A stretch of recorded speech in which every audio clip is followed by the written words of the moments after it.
കരവിരുതിന്റെ വിസ്മയവേദിയായി Kochi craft fest. രാജ്യത്തിന്റെ വിവിധ ഭാഗങ്ങളിൽ നിന്നുള്ള കരകൗശല വിദഗ്ധരുടെ 100 സ്റ്റാളുകളാണ് ഇവിടെ ഒരുക്കിയിരിക്കുന്നത്. ഞായറാഴ്ച ഫെസ്റ്റ് അവസാനിക്കും.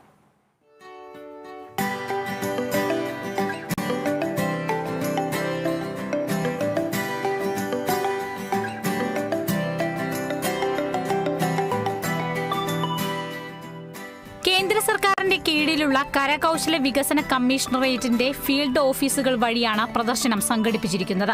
ഊരാളുങ്കൽ സൊസൈറ്റിയുമായി ചേർന്നാണ് കൊച്ചിയിൽ മേള നടക്കുന്നത്.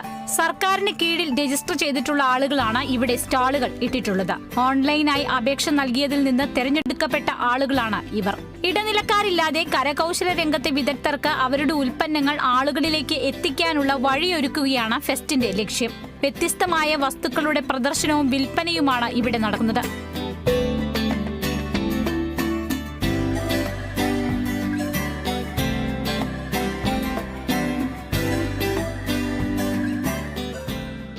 വുഡ് കാർവിംഗ് വിഭാഗത്തിൽ ദേശീയ പുരസ്കാരം ലഭിച്ച ശശിധരന്റെ സ്റ്റാളും ഇതിൽ ഉൾപ്പെടുന്നു. ബുദ്ധന്റെ രൂപം തടിയിൽ കൊത്തിയതിനാണ് ഇദ്ദേഹത്തിന് പുരസ്കാരം ലഭിച്ചത്. 18 വിഭാഗങ്ങളുണ്ട് നാഷണൽ അവാർഡിന്. ഹാൻഡിക്രാഫ്റ്റ് ഐറ്റംസ് വുഡിന്റെ ഐറ്റത്തിലാണ് എനിക്ക് കിട്ടുന്നത്. 40,000 കോടി രൂപ വിദേശ നാണ്യം നേടിത്തരുന്ന ഒരു വ്യവസായമാണ് ഇന്ത്യയിൽ.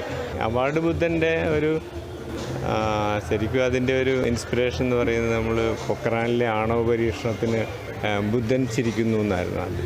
അത് അഹിംസാവാദിയായി ബുദ്ധനെ ഹിംസയുടെ പ്രതീകമായിട്ട് അവതരിപ്പിച്ചപ്പോൾ ഉണ്ടായ ഒരു നമ്മുടെ ഒരു പ്രതിഷേധം എന്ന് വേണേൽ പറയാം.